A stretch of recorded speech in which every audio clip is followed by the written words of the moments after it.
The Galactic Tournament Discovery Captain Elena Vasquez stood on the observation deck of the UES Prometheus, watching the massive space station Aurora 7 grow larger through the viewport. The station was a marvel of alien engineering. It's crystalline, structures catching the light of 3 different suns. Hundreds of ships from across the galaxy were docked at various ports, their designs as diverse as the species that built them. "Captain, we're receiving docking clearance for Bay 47, reported Lieutenant Commander Marcus Chun from the bridge. "The Galactic Cultural Exchange Committee is expecting us in 2 hours.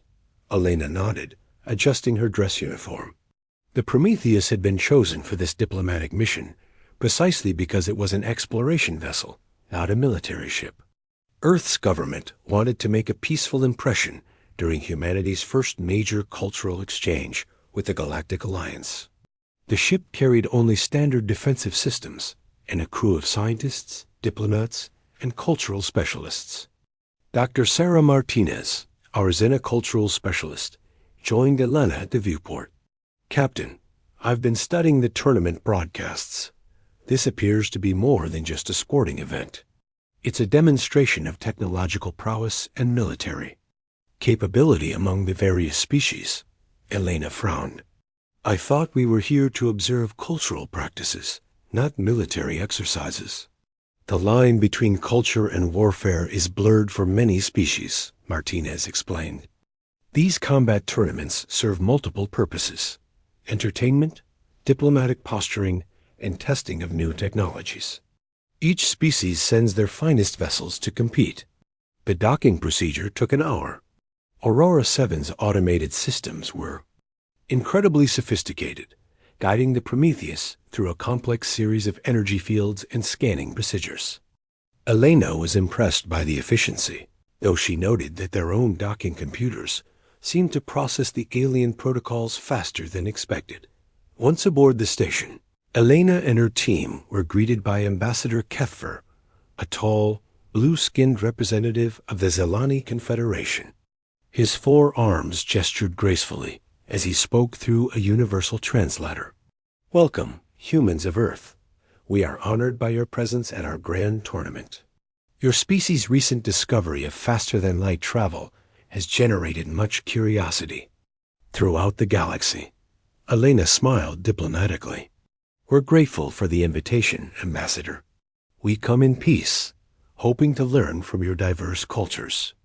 Ambassador Kethfor led them through the station's main concourse, where beings from dozens of species mingled freely. Elena's team tried not to stare at the incredible variety of alien life forms. Some were humanoid, others were completely alien in appearance. The universal translators worked remarkably well, allowing seemingly natural conversations between species that had evolved on completely different worlds. "The tournament begins tomorrow," Kethfer explained. "Each participating species will demonstrate their finest military vessels in simulated combat scenarios. The competition tests tactical skill, technological innovation, and crew coordination." Dr. Martinez asked, "Are the battles real or simulated?" "Both," Kethfer replied. "The weapons are real, but the scenarios are carefully controlled.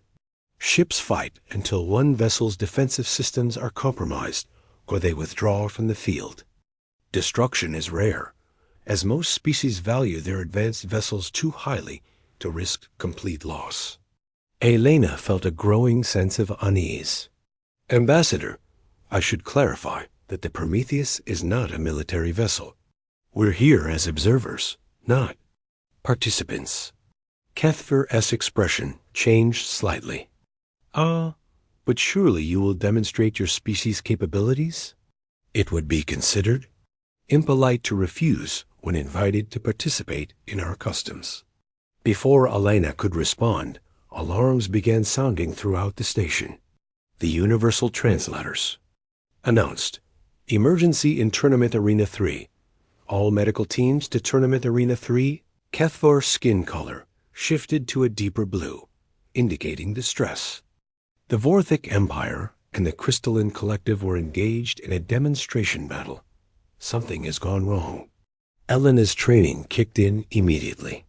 Ambassador, the Prometheus has medical facilities and emergency response capabilities.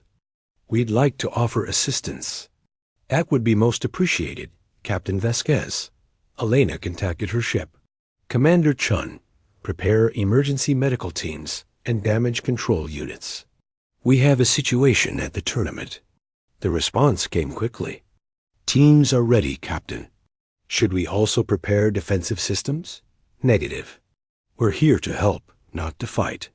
The scene in Tournament Arena 3 was chaos. 2 alien vessels hung motionless in the combat zone, both heavily damaged. The Vorthix ship, a sleek Predator-like design, had lost main power and was venting atmosphere. The Crystalline Collective vessel, resembling a geometric crystal formation, was breaking apart along its structural lines. Tournament officials were coordinating rescue operations, but their equipment seemed inadequate for the scale of the disaster. Elena watched alien rescue ships struggle to approach the damaged vessels due to residual energy fields and debris. Captain, Dr. Martinez observed, their rescue technology appears to be centuries behind ours. Those crews will die if we don't. Elena made a decision that would change everything. Commander Chun, deploy our emergency response teams. All standard protocols. Understood, Captain. Launching rescue shuttles now. What happened next shocked everyone in the arena. The Prometheus's rescue shuttles moved through the debris field. With impossible precision, their shields easily deflecting energy bursts that had stopped alien rescue vessels. Within minutes, human teams had reached both damaged ships and begun emergency evacuations. The alien observers watched in amazement as human technology performed feats they had thought impossible. The Prometheus's medical bay processed casualties faster than entire alien medical facilities. The ship's industrial fabricators produced replacement parts for the damaged vessels in real time, something that typically took alien shipyards days to accomplish. Ambassador Cathvar approached Elena with obvious awe. Captain, your vessel's capabilities are ... extraordinary. The Prometheus accomplished more in 1 hour than our finest rescue fleets could achieve in a day. Elena was genuinely confused. Ambassador, we're just using standard emergency protocols. Any Earth vessel would have the same capabilities. Standard? Cathvar's 4 arms trembled slightly. Captain, the power output of your rescue shuttles exceeds that of many of our military vessels. Your medical technology healed injuries that our best doctors declared fatal. Your fabrication systems created complex components that represent months of work for our finest craftsmen. Dr. Martinez whispered to Elena, Captain, I think we may have made a tactical error. We just demonstrated capabilities that far exceed anything these species possess. The realization hit Elena like a physical blow. Earth's government had chosen the Prometheus specifically because it was not a military vessel. It was an exploration ship with standard defensive systems and emergency equipment. If their civilian technology was this advanced compared to alien military systems, what did that say about actual human warships? The tournament was suspended while Galactic Alliance officials tried to understand what they had witnessed. Elena found herself in an emergency meeting with representatives from 12 different species, all demanding explanations for human technological capabilities. Captain Vasquez spoke General Threx of the armored hegemony, his metallic carapace gleaming under the artificial lights. Your species claims to be peaceful, yet you arrive with technology that makes our finest warships appear primitive by comparison. Elena tried to explain. General, I assure you that the Prometheus is not a warship. We carry only defensive systems and emergency equipment. Our mission is purely scientific and diplomatic. Defensive systems? The question came from Admiral Songhai of the Aquatic Federation, her gills fluttering with agitation. Your defensive systems are more powerful than our primary weapons. Your emergency equipment surpasses our most advanced military technology. Dr. Martinez attempted to provide context. Honored representatives, humanity developed these technologies out of necessity. Our home system lacks the infrastructure and resources that you've built across the galaxy over millennia. We had to create more efficient solutions to survive. This explanation only made things worse. High Counselor Vexani of the Psionic Collective leaned forward, her mental emanations creating visible energy patterns. You developed this technology independently?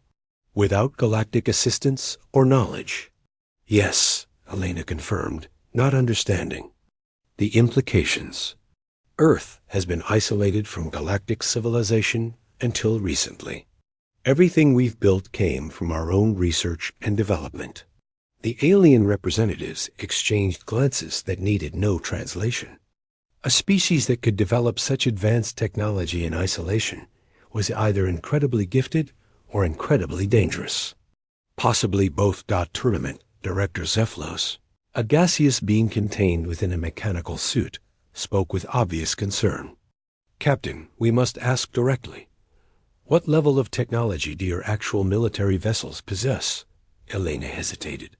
The question touched on classified information, but the answer was already obvious to anyone who could extrapolate from what they had seen. Director, our military vessels are designed for different purposes than exploration ships. They have enhanced capabilities appropriate to their mission. Enhanced how? General Threx demanded. Elena looked around the room at the dozen alien faces staring at her expectantly. These beings represented some of the most advanced civilizations in the galaxy, yet they were clearly intimidated by a human exploration vessel with standard equipment. Our military ships are designed to defend Earth and human colonies from potential threats, Elena said carefully. They have stronger shields, more powerful weapons, and enhanced tactical systems compared to civilian vessels. The silence that followed was deafening. Finally, Admiral Song Hai spoke in a whisper that somehow carried across the entire chamber. Captain, if your exploration ship can outperform our military vessels, what would your actual warships be capable of? Elena realized that she had accidentally revealed the scope of human technological advancement. The Prometheus wasn't just superior to alien civilian ships. It was superior to their military vessels. And it was one of humanity's less advanced designs. High Counselor Vexani's mental emanations intensified. Captain Vasquez, I must ask you to clarify something. When you say your military vessels have enhanced capabilities, are you referring to incremental improvements or fundamental differences in power? Elena knew she was trapped. Any answer would reveal more than Earth's government wanted to share. But the truth was already becoming apparent to these experienced military leaders. Our military vessels are significantly more advanced than exploration ships, Elena admitted. They're designed to protect human space against unknown threats. The implications hit the alien representatives like a wave. If humanity's civilian technology was this advanced, their military technology represented a level of power that could potentially threaten the entire galactic balance. Tournament Director Zephylos spoke with forced calm. Captain, I believe we need to contact the Galactic Council immediately. This situation requires their immediate attention. Elena realized that what had started as a simple cultural exchange had become a galactic crisis. Humanity's attempt to make a peaceful impression had instead revealed that they possessed technology that could reshape the balance of power across the galaxy. As emergency communications were sent to the Galactic Council. Elena stood on the observation deck once again, watching alien ships begin to move into defensive formations around Aurora 7. The tournament had ended, but something much larger was about to begin. The galaxy was about to discover that humanity's greatest strength wasn't their advanced technology, but their restraint in using it. The real test would be whether the galactic community could accept humans as equals, rather than viewing them as threats to be contained or eliminated. Elena had wanted to learn about alien cultures. Instead, she had accidentally triggered a crisis that would force every species in the galaxy to reconsider their assumptions about power, technology, and the future of galactic civilization. Asterisk the unintended consequences. 3 days after the tournament incident, Aurora 7 had transformed from a celebration of galactic culture into the center of the most significant political crisis in galactic history. Emergency sessions of the Galactic Council were being held around the clock, and Captain Elena Vasquez found herself at the center of debates that would determine the future of human-alien relations. Admiral Chen Wei arrived aboard the heavy cruiser UES Titan, bringing with him a full diplomatic team and military advisors. Elena met him at the docking bay, noting how the alien station personnel gave the Titan a wide berth during its approach. The ship was 3 times the size of the Prometheus, its angular hull bristling with sensor arrays and defensive systems. Captain Vasquez, Admiral Chun said as he disembarked, "I've been briefed on the situation. Earth Command is concerned about the implications of your rescue operations." Elena saluted crisply. "Admiral, we were simply following standard emergency protocols. I had no idea our capabilities would be seen as threatening." "That's precisely the problem," Chun replied grimly. "The Galactic Council has been operating under the assumption that all species develop technology at roughly the same rate. Our rapid advancement has shattered that assumption." Dr. Martinez joined them, carrying a tablet full of data. "Admiral, I've been analyzing the technological levels of various galactic species. The situation is more complex than we initially realized." They moved to a conference room where alien representatives were waiting. Ambassador Kethver looked exhausted, his blue skin having taken on a grayish tinge. Beside him sat High Counselor Vexani, whose psionic emanations were tightly controlled, and General Threx, whose metallic carapace showed new stress fractures. "Admiral Chun," Kethver began, "thank you for coming.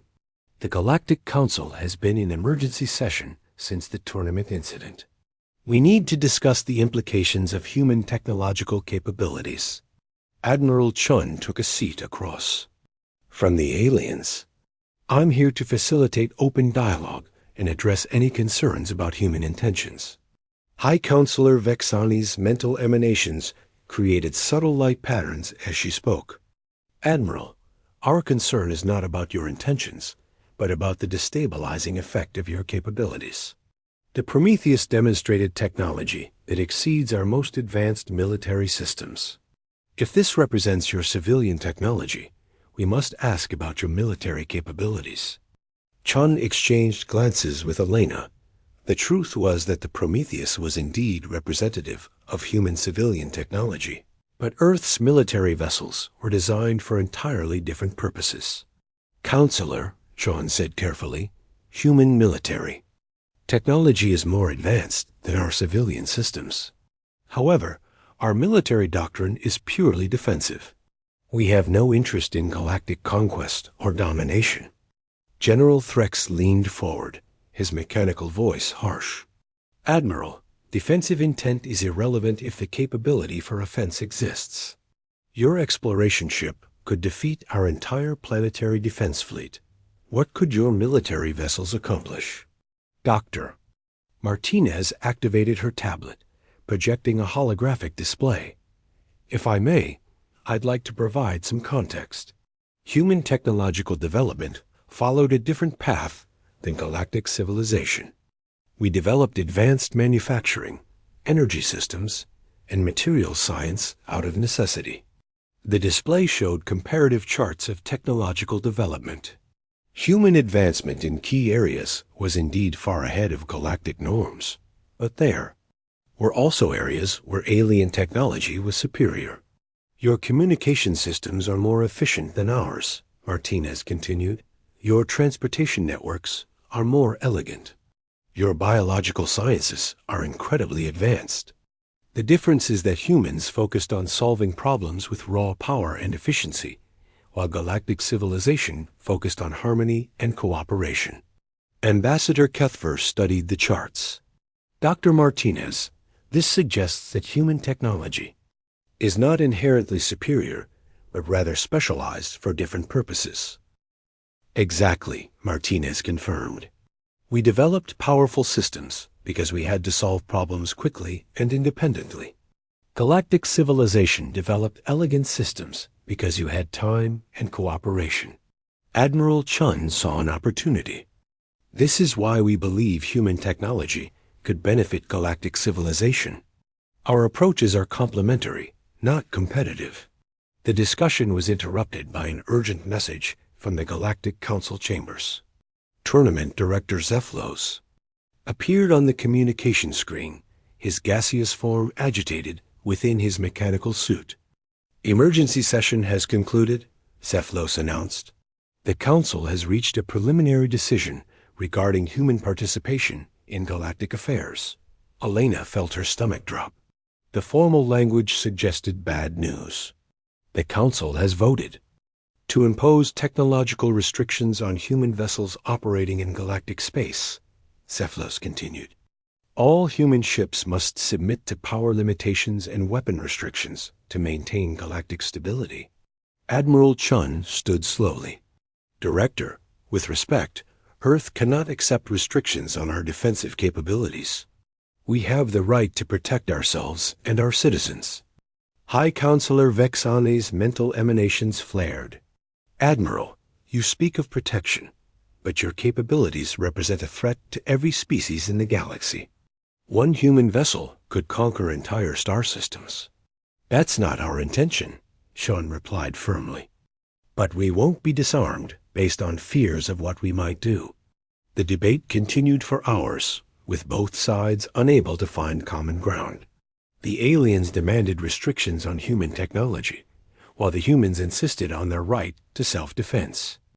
Elena watched the discussions grow more heated and realized that both sides were missing the real issue.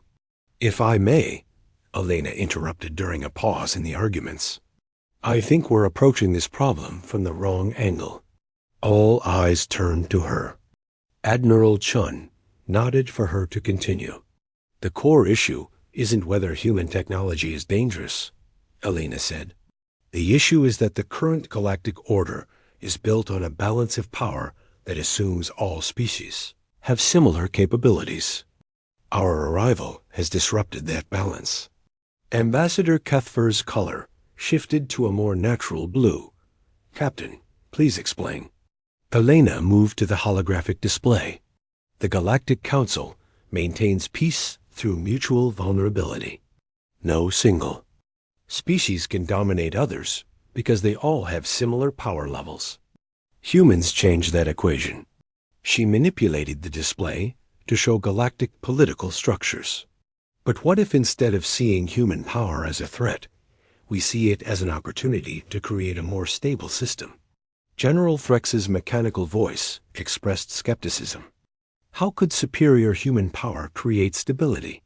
By removing the need for military competition, Elena replied.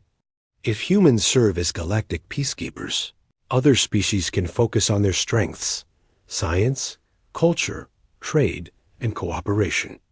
Dr. Martinez added, it's like having a police force. The police don't threaten citizens because they have rules and oversight. They protect citizens from those who would break the rules. Admiral Chun was intrigued. You're suggesting that humans could serve as a neutral military force for the galaxy? Not neutral, Elena corrected. Accountable. We would be subject to galactic law and oversight, but we would provide the military capability to enforce that law. High Counselor Vexani's mental emanations created complex patterns as she considered the proposal. This would require unprecedented cooperation between species. Humans would have to accept galactic authority over their military actions. And galactic civilization would have to accept human protection, Elena replied. It's a partnership based on mutual benefit and shared responsibility. The room fell silent as both sides considered the implications. The proposal represented a fundamental change in how galactic civilization operated, but it also offered a solution to the crisis. Ambassador Kethfer spoke first. Captain, this proposal would require extensive discussion and negotiation. The Galactic Council would need to create new institutions and legal frameworks. Admiral Chun nodded. Earth would need to completely restructure our military doctrine. We would essentially become a service provider for galactic security. The alternative, Elena pointed out, is continued conflict and mutual suspicion. Humans will continue to exist whether the galaxy accepts us or not. The question is whether we can find a way to coexist beneficially. Dr. Martinez pulled up more data. There's historical precedent for this kind of arrangement. Several species have specialized roles in galactic civilization. The Aquatic Federation manages water worlds. The Crystalline Collective handles precision manufacturing. Humans could specialize in security. General Threx's stress fractures began to heal as his systems relaxed. This would mean that humans would be responsible for protecting us from external threats. And internal ones, Elena added. Pirates, raiders, rogue states, but always under galactic law and oversight. The discussion continued deep into the night, but the tone had changed from confrontational to collaborative. Both sides began working on the practical details of how such a system might function. Over the following weeks, delegations from across the galaxy arrived at Aurora 7 to participate in the negotiations. The discussions were complex and sometimes heated, but progress was made. Humans would become the galaxy's military force, but they would operate under strict legal and ethical guidelines established by the Galactic Council. Captain Elena Vasquez found herself appointed as the first director of galactic security, responsible for implementing the new system. The Prometheus would be converted into a mobile command center, coordinating human security operations across the galaxy. Admiral Chun became the first human representative to the Galactic Council, ensuring that human interests were protected while human power was properly regulated. The arrangement wasn't perfect, but it offered hope for a peaceful future. The tournament that had started as a cultural exchange had ended with the creation of a new galactic order. Humans had learned that their greatest strength wasn't their advanced technology, but their ability to adapt and find solutions to seemingly impossible problems. As Elena stood on the observation deck of Aurora 7, watching human and alien ships working together to patrol the galaxy, she reflected on how much had changed. The crisis had forced both sides to reconsider their assumptions about power, cooperation, and the future of galactic civilization. The galaxy was safer now, protected by human military might, but guided by alien wisdom. It was a partnership that neither side had expected, but one that offered hope for a future where strength and compassion could coexist. The real victory wasn't that humans had superior technology, but that they had chosen to use that technology in service of something greater than themselves. The galaxy had discovered that humanity's greatest weapon wasn't their advanced ships or powerful weapons, but their commitment to protecting those who couldn't protect themselves. The age of human guardianship had begun, and with it, a new chapter in galactic history where power was balanced not by mutual vulnerability, but by mutual trust and shared responsibility. Asterisk.